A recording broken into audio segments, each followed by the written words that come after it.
Compliance is a weird thing. Given a modern government in a developed nation state, it's fair to say that compliance is a when thing, not an if thing. If there is a law, you may be able to visibly deviate from it temporarily, but on a long enough timeline, you will end up complying or being deprived of property, liberty, or both. In a lot of areas, it looks like 2023 is the end of that temporary deviation era for crypto. Gray areas do exist where the law is fuzzy, unclear, or undecided. This has been the history of crypto compliance, and we're still left with a lot of gray area. But nobody in crypto really knows where the line's going to fall. And we're going to have to decide whether to take a guess and comply early or just wait for that line to be drawn. Ready? Let's go.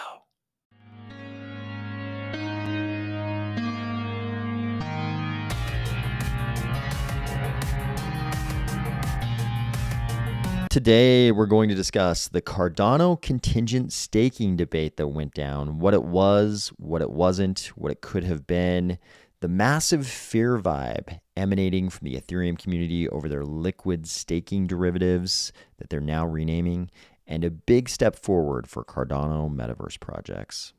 If your vision of the future is somewhat more optimistic than this slightly dark and dystopian take, or if you're finding value in these videos each weekday, please consider delegating to the Army of Spies stake pool, ticker AOS.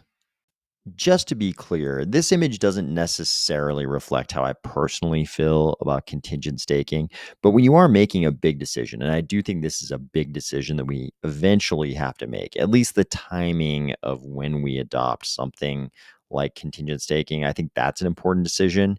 And when you're making an important decision, I think it's worthwhile to consider what the worst possible outcome looks like. So when I made this image, that's what I was imagining. What's one of the darker, more negative outcomes of a possible adoption of contingent staking? And obviously the kind of nightmares people have about that are, something like this, the KYC delegation involving some kind of a loss of liberty. And that's been, sort of described in detail by different people many times, including today in the contingent staking debate that we're about to talk about. But I thought, what feels more like a loss of liberty than having to stand in a gigantic line just like this one? So today was the big, highly anticipated contingent staking debate. And I think the host did a great job given the format that was used for this. But I think there was a little bit of a mismatch of expectations, sort of about format. And I think Charles, too, there may have been a mismatch between his expectations of what was going to happen and what actually happened. Again, I'm not faulting the hosts for this in any way. I think they did a fantastic job given the format that this took place in.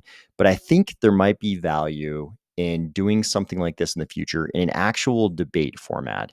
If a question is posed to, let's just say a question is posed to Charles, since I think what people were really hoping for was sort of like making some progress on hashing out Charles's position versus the people on the anti side. I know there are other pro contingent staking people besides Charles, but I think a great format in the future for things like this might be just pose a question. And it could be something like this. Hey, do you think that adopting contingent staking at the base layer will hasten the onset as a practical de facto matter? Will it hasten the onset of KYC among Cardano stake pools? Will we have this as a practical matter, will we have all the stake pools migrate to KYC? And not all in an absolute way, but some very large percentage of them. And doesn't matter. If you think it's going to hasten that, why do you think so?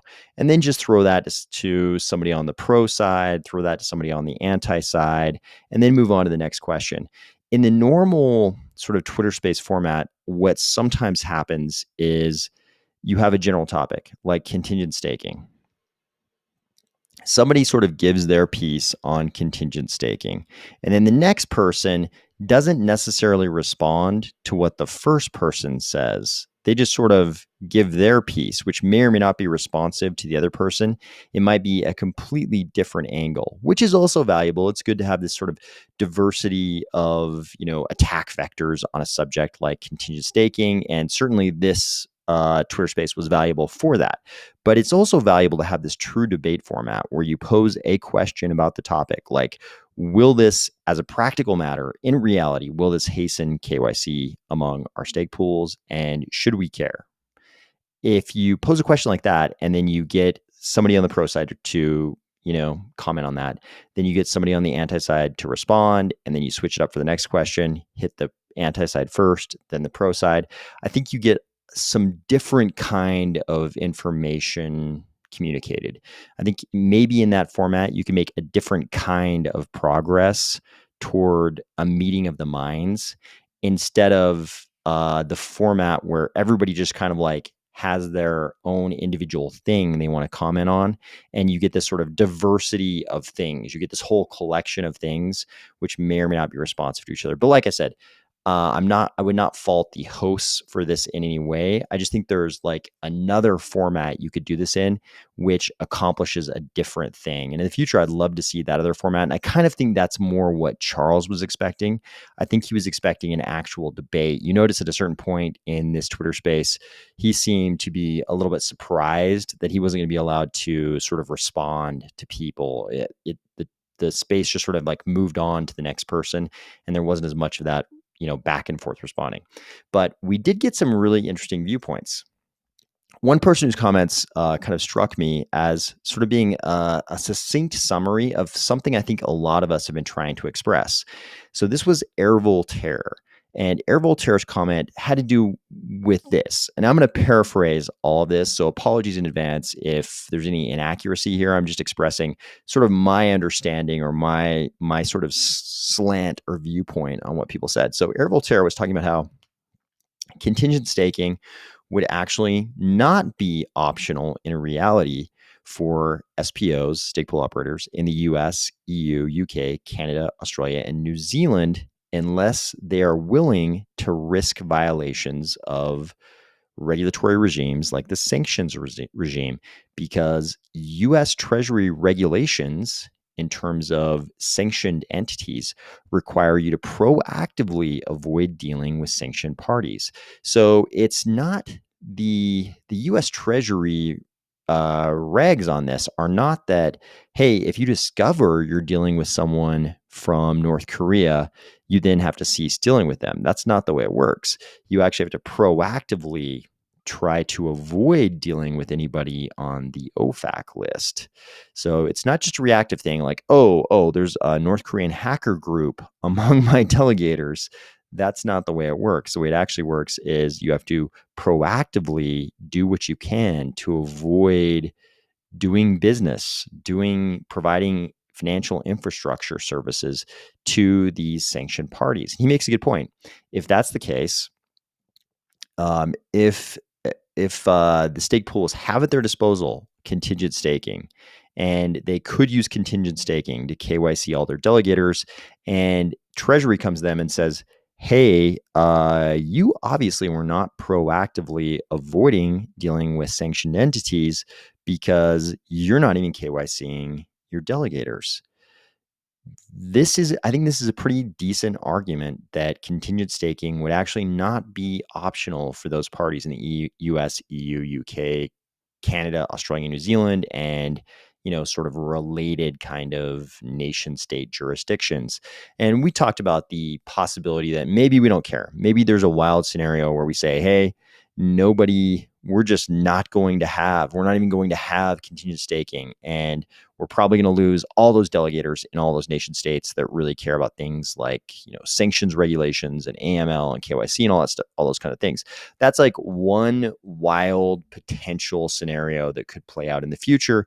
Obviously, I think that's one of the less likely ones. That's sort of an idealist position the community could take. I think the far more likely one, especially after this Twitter space, is one where we do have contingent staking. Earlier, I thought, based on the reactions of people sort of in the Cardano social media arena, it kind of sounded like it would be unlikely that a vote in the near term would pass contingent staking. After this Twitter space, I kind of think it's very possible that contingent staking could pass. I think a lot of people came away from this, or at least they on this day, a lot of people seem to be a lot more okay with contingent staking than at least I was picking up just a few days ago even. So Air Voltaire also said, you can bet that if contingent staking and KYC are available at the base layer, they're going to require you to proactively use it. So I think this is right. I think if contingent staking is available at the base layer, if Treasury comes around and knocks at your door as a stake pool operator, they're going to say, hey, you have to proactively avoid dealing with sanctioned parties and other parties that you're not supposed to be dealing with. And if you've got contingent staking and KYC, and some of the other SPOs are using it and it's working for them to KYC their delegators, you definitely need to be doing that if you are going to be proactively avoiding these kinds of parties. Silobite also made an interesting comment. He said, don't all these arguments equally apply to contingent transactions? And I'm putting words in his mouth there, but he made some comments that kind of tended in this direction. And I think this is a very good point. A lot of the arguments you could make for contingent staking also would apply. You could also make those same arguments about contingent transactions. And obviously this is a thing, if we moved into contingent staking, that's a much less severe transition for a lot of people than contingent transactions. If you've got contingent transactions, and nobody was talking about that today, this was just about contingent staking, but you can see how a move toward contingent staking is a lot easier to make than a move into contingent transactions. But once you've got contingent staking, from there, it's a lot easier to move into contingent transactions. And a lot of the same arguments that have been put forth about the pros of contingent staking seem to also apply to contingent transactions. Again, I'm putting words in his mouth, but that's what his comments made me think of. So Charles made some good points about L2. When someone delegates to a contingent stake pool that is executing on contingent staking through a layer 2 solution, if they then fail KYC, you might have the situation where they've already earned rewards, but the stake pool operator can't pay them those rewards because they failed the KYC. This is something that could happen. I think if the KYC analysis were to happen relatively quickly, it kind of mitigates this possibility. Maybe you have to have some kind of a like waiting room where you apply for you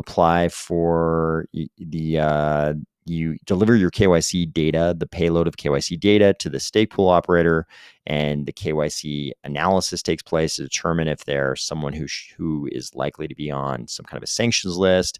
If that could happen quickly, it kind of mitigates the amplitude of this rewards earned but not able to be delivered kind of problem. But he does make a good point. There are some like technical hurdles that would have to be hashed out for any kind of a layer 2 solution.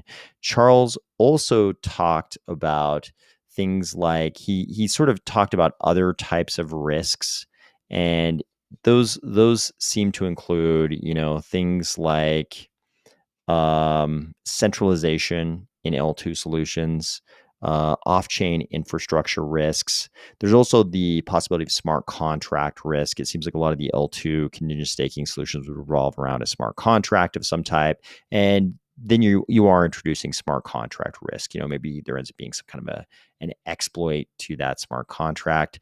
At one point in the Twitter space, Charles pointed out that people seem to be conflating contingent transactions and contingent staking. I think that's true. He tried to keep it really on point, just talking about contingent staking and not contingent transactions, because obviously the transaction piece is a lot scarier to people. I mean, that feels a lot more like straight up censorship of the blockchain, which is something we're pretty sensitive to in crypto.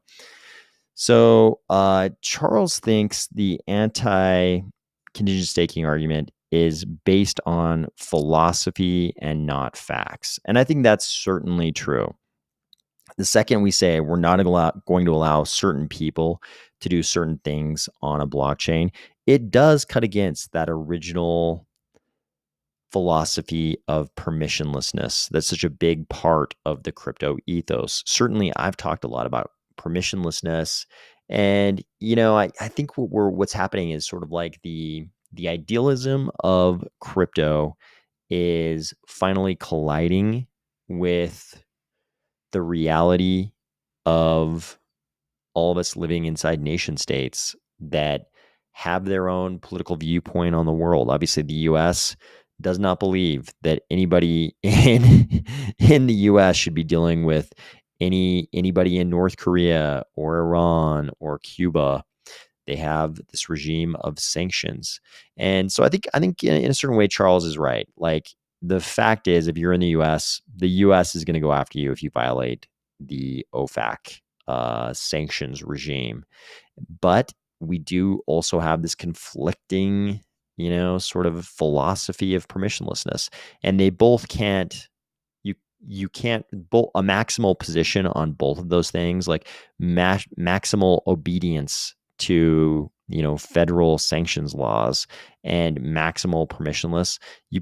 Those two things probably can't exist simultaneously.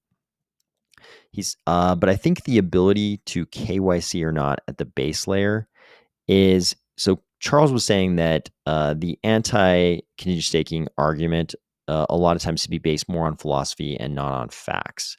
But I personally think the ability to KYC or not at the base layer is definitely like a relevant legal fact. If a stake pool gets in trouble with the Treasury Department over violating the regime of sanctions regulations, whether or not KYC is available as a thing at the base layer, that is a relevant legal fact, especially if it's trivially easy. If it's trivial to KYC your delegators, that's a different legal fact, I think, than if it requires some kind of mental gymnastics. Like, even right now, you could say, hey, you could have a 100% margin pool and require people to KYC with you, and then you give them the rewards outside of the actual protocol. You could do that right now. You could force KYC on all your customers unless they are totally okay with you getting all of their rewards. So obviously that would be a way to force KYC on all your customers. So currently you could go through some mental gymnastics and say a stake pool could KYC. They would just have to use this 100% margin tool to do so, which of course would make them non-competitive in a lot of ways if they were planning on having any outside delegators. Arguably non-competitive.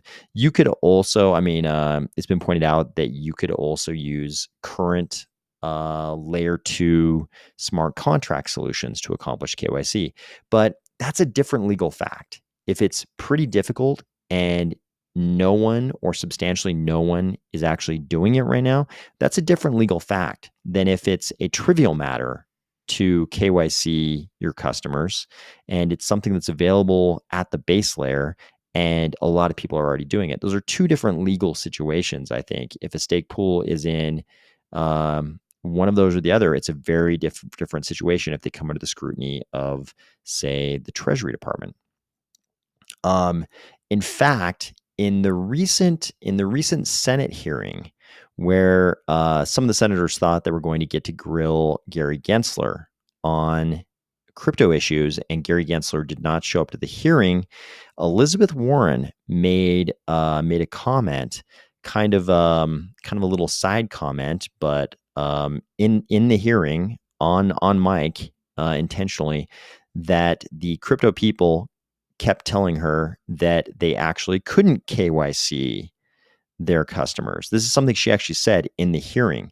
So obviously this is something that policymakers are thinking about, that they're aware of. Policymakers are currently aware. Elizabeth Warren, who I don't think of as being the most blockchain savvy person in the world, even she knows that that's kind of an impediment to forcing KYC in crypto, because the crypto people are claiming that it's not possible. So if you take that away, it seems like Elizabeth Warren's life is a little bit easier. Charles dropped out after about an hour and 20 minutes by my clock, and I think he said he had some other engagements he had to go to, and an hour and 20 minutes is a pretty good chunk of time. But I wonder if we had more of a regular debate format, if he wouldn't have been able to devote a little bit more time to this. Another interesting thing, we've gotten to a certain point. I think a lot of times in crypto, what happens is you've got a lot of us talking about technology and some coding issues. And then you've got devs who know a lot more about the coding related things. They know a lot more about the computer science piece of what's going on in crypto. And today struck me as a little bit of the opposite of that. Listening to devs talk about the law is kind of like listening to attorneys talk about coding. They kind of understand, but you can tell the depth of comprehension isn't quite the same. And I'm not saying that attorneys shouldn't talk about computer science or coding or technology. And I'm definitely not saying that devs or anybody else shouldn't talk about the law. But today was one of those few times in crypto where it kind of struck me. I saw people who I think know quite a bit about the computer science side talking about the law side. And it was so weird because so much of our conversations revolve around the tech side, you're used to looking to certain people as being sort of the preeminent experts on a lot of what we're talking about. And today it flipped a little bit. You could tell there were a lot of people who were very in tune with the technology side of all this, which is probably the bigger side, to be fair. And they were sort of opining on legal issues. And you could tell it's a very different depth of knowledge between those two things, as it should be. I don't think very many devs are trying to be experts in law. I think they're doing, exactly what lawyers do when they're thinking about technology. They're doing their best, and both sides should comment on the other side. But today definitely struck me as one of those times when you could tell the people who are normally experts on a lot of the stuff we're talking about, they weren't the people who were the experts here. But I think that's, just the nature of specialties. Crypto, a lot of it is the technology stuff. But as crypto progresses, the technology stuff that's under the hood, it'll always be the important piece. But I think a lot of other disciplines and a lot of other specialties will start playing a bigger and bigger role in crypto. Oh man, guys, there were some big fear vibes emanating from the Ethereum ecosystem today. This group, Proof of Stake Alliance, published two white papers. We're going to talk about one of them, which was seemed to be concerned about one thing. This says our two white papers published today provide legal research and analysis of liquid staking tokens. They realized that liquid staking tokens, you notice they're now calling them LSTs. All along, we've been calling them liquid staking derivatives. Of course, the reason they don't like that is because derivatives sound like they are part of those enumerated securities in that 33 Act Section 2A1 laundry list. So they don't want to call them derivatives anymore because that makes them sound exactly like securities. Instead, they want to call them liquid staking tokens. And they say they should not be treated as security swaps or taxable events, and they want to define industry principles for responsible growth of these liquid staking tokens. So why is the Proof of Stake Alliance so concerned about those liquid staking derivatives?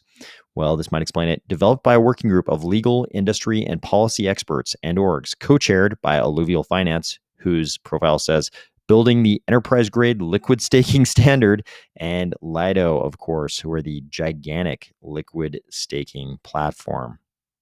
Here's one of the two white papers they published today. The other one is about taxes, and we won't talk about that one in this video. But this white paper does what you expect if you watch this channel. So what we've seen a lot in Ethereum is some of the best crypto attorneys available making some of the best possible arguments. We've also seen this with Coinbase. They have some of the best possible attorneys in crypto, and they're going to make the best possible arguments that are available, that whatever they're doing is not a security. In the case of Coinbase, it's their custodial staking. In the case of Lido, I would argue it's also custodial staking, but basically they're going to argue that liquid staking derivatives aren't even derivatives like we've been calling them all along. They're actually just receipts. They're liquid staking tokens, which you should think of as receipts, which certainly aren't securities. And they're going to do this in a familiar manner. They're going to touch on the fact that we've got this enumerated list of securities. It's like 30 different things that are just stated to be securities in Section 2A1 of the Securities Act of 1933. We've talked about this laundry list of things that are securities multiple times on this channel already, just in the last couple of weeks. Among those, like, I forget how many different items there are in this section, but it's a lot. Among those are many things, but only one of which is described by the Howey case, which gives us the Howey test. The Howey test only interprets two words out of the whole section, and those two words are investment contracts. They highlight that right here. So they're going to do the only reasonable thing. They're not going to go through every single item that's outlined in that laundry list. They're just going to focus on the investment contracts piece. Unfortunately, the SEC has all of those weapons at its disposal. They could go to any one of those items in the list and say that's what liquid staking is. There are a lot of different ways they could try to characterize liquid staking derivatives as securities in that Section 2A1, but they're just going to go through the investment contracts analysis, which is generally the Howey test. So you're going to be pretty familiar with a lot of the things they're going to do here. And these are very good lawyers who wrote this, and they're going to make the best possible arguments. That's what lawyers do. They make the best possible arguments given the fact pattern. That doesn't mean that the judge is going to agree with them. The judge could laugh the arguments out of the court. A reasonable judge could say, good job, you lawyered that very well. Not buying those arguments at all. Totally disagree. No matter how good the lawyers are, if the fact pattern is not good, it's really hard to make arguments that are going to be winners sometimes. So I tend to think that with liquid staking, that's the case. I think they made great arguments given the facts. I just think the facts are really bad with liquid staking. When I say that, what I mean is I think it'd be really easy for a reasonable judge to look at all these well-crafted arguments and say, okay, good job, well-crafted, but not buying any of those arguments. Starting with this one, investment of money. They say the proof of stake, what do they call themselves? Proof of stake alliance. Yeah. Proof of stake alliance. I had to go back and look at that. Proof of stake alliance submits that liquid stakers do not make an investment of money when they allocate crypto assets to a protocol or service provider to be staked in exchange for receipt tokens. They're just going to call them receipt tokens because in doing so, liquid stakers retain legal and beneficial ownership of their staked crypto assets, and any fees retained by the protocol or service provider are made in exchange for services rather than an investment. So this is going to be a common theme. They're going to say, hey, when people delegate to a liquid staking service provider like Lido, they are not giving up ownership of their assets. They're going to describe this in another way, and we'll see this in the next section they tackle, which is the common enterprise section. So under common enterprise, this is the second prong of the Howey test. They've got to say that there's no horizontal commonality or vertical commonality. So the horizontal commonality has to do with whether or not you're in a common enterprise with the other people who are delegating to this liquid staking service provider. I'm sure the liquid staking guys probably have some other term they like to use besides delegating, but they want to say they want to be able to say you're not in a common enterprise. So the way they're going to say that is they're going to say this is similar to physical commodities being put in a warehouse as a fungible bulk. You know, maybe I own 1 crate of bananas. Maybe somebody else owns 5 crates of bananas. Maybe somebody else owns 3, but there's one banana warehouse. We're going to go put all of the bananas in that warehouse. And when they're all fungible, like I just want a crate of bananas back. So I don't care which crate I get. So don't worry about that fungible part. And don't worry about the fact that I may not get back the exact same bananas. But we're going to say this is very similar to just depositing, your crates in this warehouse in a fungible bulk. They say a protocol or service provider may maintain a liquid staker's crypto assets together with the crypto assets of other liquid stakers in a single blockchain account. But what we're dealing here are really warehouse receipts that represent ownership of the physical commodities, and these can be that can be analogized to receipt tokens. Now, the liquid staking tokens are receipt tokens, which are delivered to a liquid staker to evidence legal and beneficial ownership. So they're saying, hey, I know this doesn't sound like, a normal situation where I don't give up, ownership because I'm not even getting back necessarily the same items because they're fungible. But we're going to say this is like crates in a warehouse. Then under vertical commonality, they're going to make some arguments that try to make the case that the liquid staking service provider and the person delegating to them are not really doing the same things. They say a liquid staker and the protocol or service provider have a relationship akin to that between a baler and bailee. So the baler-bailee situation has to do with when one party delivers something to another party. They're putting something in the custody of another person, pursuant to some contract, either express or implied, with the expectation, the understanding that they'll get that thing back. They'll get it back when the stated purpose has been accomplished, right? So they're saying this liquid staking relationship is like that. It's like that instead of being akin to partners in a profit-seeking enterprise. Again, this is probably the right argument to make, but is a judge going to buy into that? I think a reasonable judge could say, no, this is not a baler and bailee situation. This is an investment. So then we need to think about the next prong, which is whether or not these people have an expectation of profits. And here they're going to make maybe the argument that I think it would be easiest for a reasonable judge to disagree with. They say it follows that at least some liquid stakers are likely motivated by the prospect of earning network rewards. Let's see. On the other hand, Proof of Stake Alliance submits that network rewards are more appropriately characterized as compensation paid by the blockchain to the liquid staker for services provided by the liquid staker to the blockchain and its users rather than profits. The liquid staker's profit motivation, if any, to obtain a receipt token is ancillary to the consumptive utility of a document of title to the staked crypto assets. So it's not the profit they're after. They just want the consumptive utility of having a document of title to the staked crypto assets. I think it's all kind of wrapped up in that profit motivation. I think a reasonable judge here could say, yeah, what okay, maybe there is some utility. There's utility in having a document of title to a lot of things, like your car. Being able to prove that you own your car with a document of title is one thing, but in crypto, we have private keys, which operate as documents of title.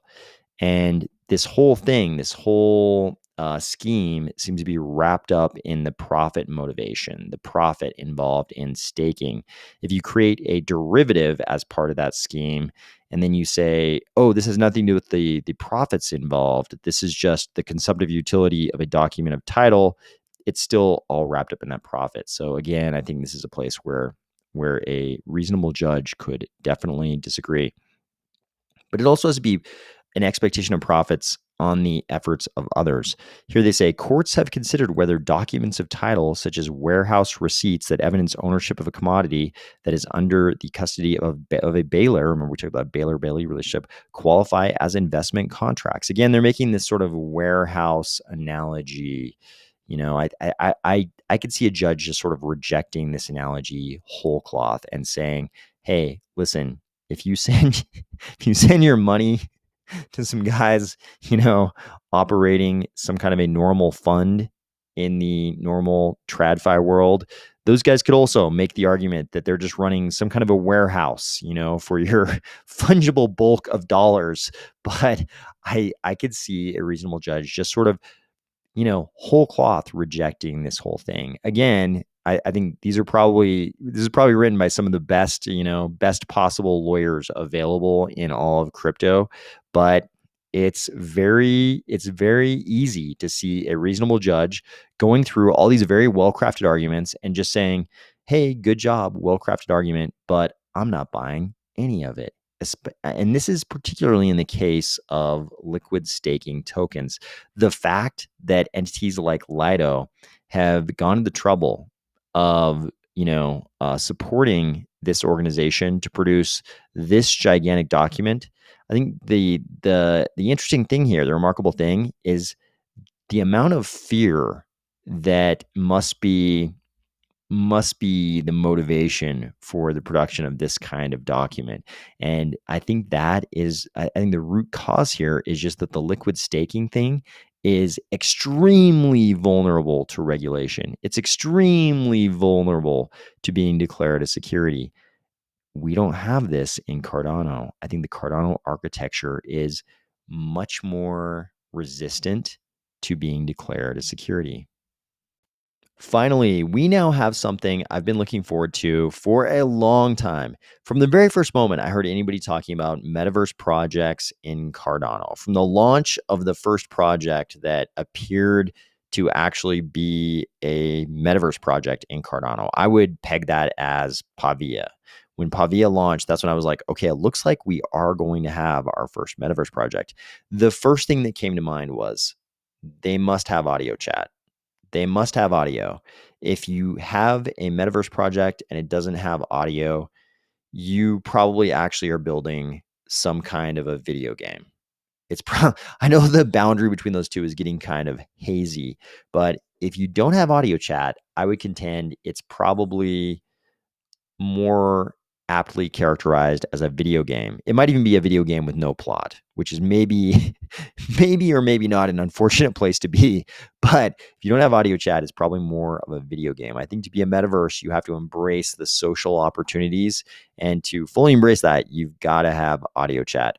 Carda Station says voice integration is now live. I believe this is the first project, the first metaverse project that I actually use. It's the first metaverse project I actually use to announce they actually do have live voice integration. Carda Station says you can now talk to other players after hitting the headset icon on bottom left and join. More voice features will follow, including groups, clubs, or friends. Enjoy a new pre-built habitat available to all our landowners. I think this is great because the second you introduce audio chat, and I don't know, I haven't tried it yet. So the first iteration, I'm sure there's going to be some little bugs for them to work out.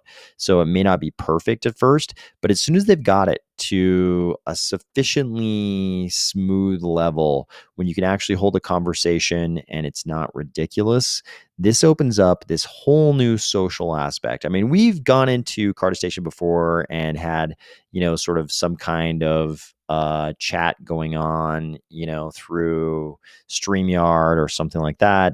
But the moment you have actual audio chat, then people can actually meet up in a place like Carda Station and a whole new social thing starts happening. So congratulations, Carda Station. Thank you for being the first metaverse, at least that I'm aware of, that I actually use to launch audio chat. Much appreciated. Hope everybody's having a great week, and I'll talk to you tomorrow.